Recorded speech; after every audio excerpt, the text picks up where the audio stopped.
कि पिछली सरकार में नगर में गुंडागिर्दी बढ़ गई, लोग अत्याचार अन्याय करने लग गए, भूमाफिया बढ़ गए, गौ तस्करी बढ़ गई, ओएलएक्स ठगी, साइबर क्राइम पूरे देश में तीसरे नंबर पर और राजस्थान में पहले नंबर पर डीग जिले में हो गया।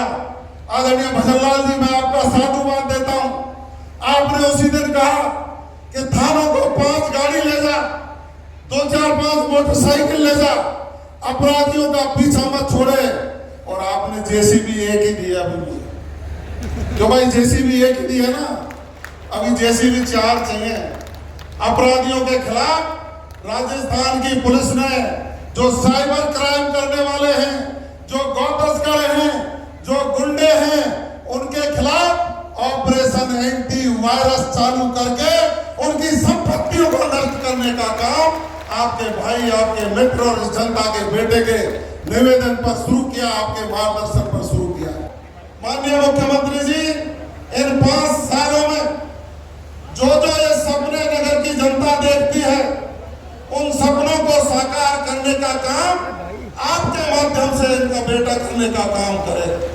मैं उम्मीद करता हूं, उम्मीद ही नहीं मुझे विश्वास भी है, जब भी आधी रात को कोई चिट्ठी लेके आपके पास पहुंच जाता हूं, आप कोई कोर कसर नहीं छोड़ते। सबसे पहले कहते हैं, भरतपुर जिले के लोगों ने मुझे राजनीतिक क्षेत्र में जो सम्मान दिया, भरतपुर जिले और डीग जिले के भी जन का विकास करने का काम को मैं साधुवाद देता हूं। आदरणीय मुख्यमंत्री जी, मैं नमन करता हूं उस जननी को जिन्होंने आप जैसे सपूत को पैदा किया और वो राजस्थान की कमान संभाल करके हमारा मार्गदर्शन कर रहे हैं। शहीद जीतराम जी हमारे लिए प्रेरणा के स्रोत। जब देश पर कुत्सित प्रयास हुआ, हमला हुआ पाकिस्तान की, जो गलत नीतियों के कारण हमारे जवानों को शहादत देनी पड़ी, हमारा जवान शहीद हुआ जीतराम, और जीतराम की प्रतिमा, भाई जीतराम गुजर की प्रतिमा को बने मुझे लगता है 2-2.5 साल से ज्यादा हो गए। लेकिन हम सौभाग्यशाली हैं, गांव के लोगों का निर्णय हुआ कि हम ऐसे किसी सपूत के हाथों से शहीद जीतराम गुजर की प्रतिमा का अनावरण कराना चाहते हैं। माननीय मुख्यमंत्री जी, ये जनता की उपस्थिति दर्शा रही है। अब यूं तो मेरे इसमें भाईचारा भी बैठा है, मेरे मिलने वाले भी बैठे हैं, और मेरी 2-4 समधन भी बैठी है, जो 2-3 दिन से देख रही गाड़ी पीऊ पीऊ पीऊ पीऊ करती कैसे घूम रही है।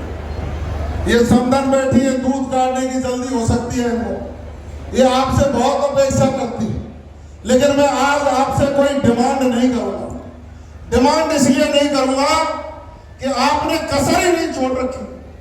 मैंने इनसे कहा था, आपने नगर में ही नहीं पूरे राजस्थान में निर्देश दिए, गुंडा कितना भी बड़ा हो, किसी भी जाति का हो, किसी भी समाज का हो, किसी भी धर्म का हो, गुंडे का स्थान सलाखों के पीछे है। आपने साकार करके दिखाया है। ये नगर की जनता आपको साधुवाद देती है, आपको धन्यवाद।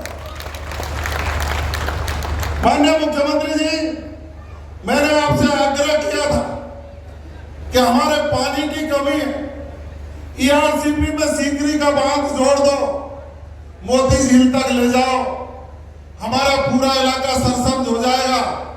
मैं तो आपको साधुवाद देता हूं, आपका आभार व्यक्त करता हूं।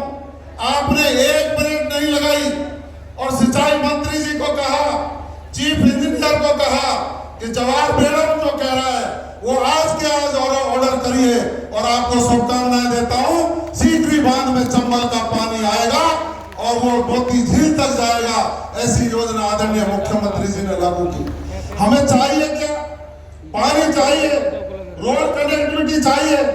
आपसे एक दिन मैं चर्चा कर रहा था, मेरे इलाके में रोडों की स्थिति खराब है।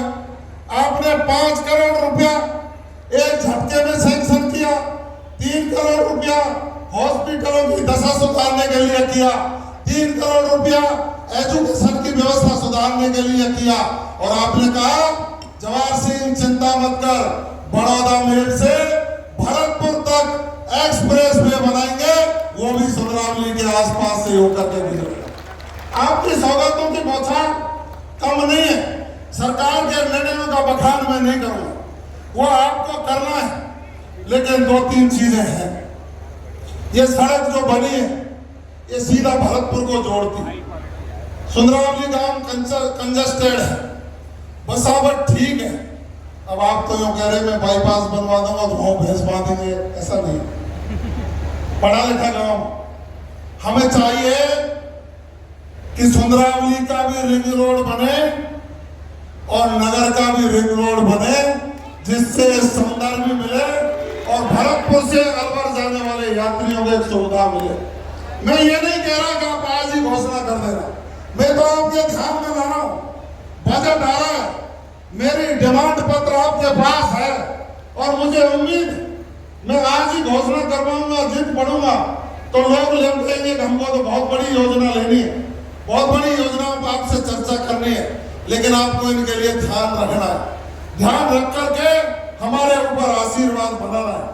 यहाँ के सब लोगों की मांग है, पिछली सरकार ने हमारी वीरांगनाओं के साथ अत्याचार किया था, अन्याय किया था, वीरांगनाओं को धरने पर बैठना पड़ा था।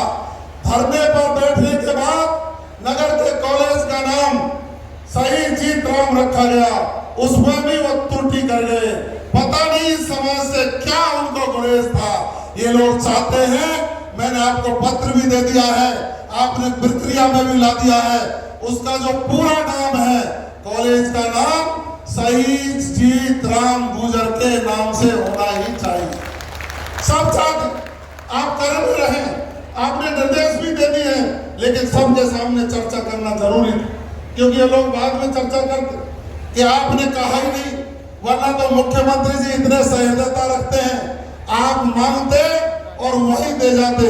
हमें पता है, आप जब जिलाध्यक्ष के रूप में गांव-गांव जाते थे ना, तो आप एसी में नहीं सोते थे। आप ये कहते थे कि पार्टी का काम करते करते रात हो गई है तो आज असेंबली में ही सो जाएंगे, कल सीकरी चलेंगे। ऐसे किसान का बेटा सपूत राजस्थान का मुख्यमंत्री, हमारा ये सौभाग्य। इसलिए हमको पूरा विश्वास, चाहे सीकरी हो, चाहे जालूकी हो, चाहे खो हो, चाहे जनुतर हो, चाहे इलाके का कोई सा भी गांव हो, सभी गांवों की मांगों की पूर्ति करने का आप काम कर रहे हैं। मुझे बहुत संतोष है। यहाँ की बिजली व्यवस्था को सुधारने के लिए मैंने हीरालाल जी से कहा, माननीय मुख्यमंत्री जी से कहा कि मुझे 8 जगह जीएसएस और चाहिए। 8 जगह जीएसएस और हो जाएंगे तो हमारे नगर की पूरी बिजली व्यवस्था दुरुस्त हो जाएगी। नगर शहर में बड़े ट्रांसफार्मर स्थापित करने की आवश्यकता है। ऊर्जा मंत्री जी यहाँ बैठे, मुख्यमंत्री जी यहाँ बैठे, मैंने अपनी बात आपको रख दी है। मुझे उम्मीद है कि आप चरणबद्ध तरीके से जो विकास करेंगे उसमें निश्चित रूप से ये हमारा काम भी होगा।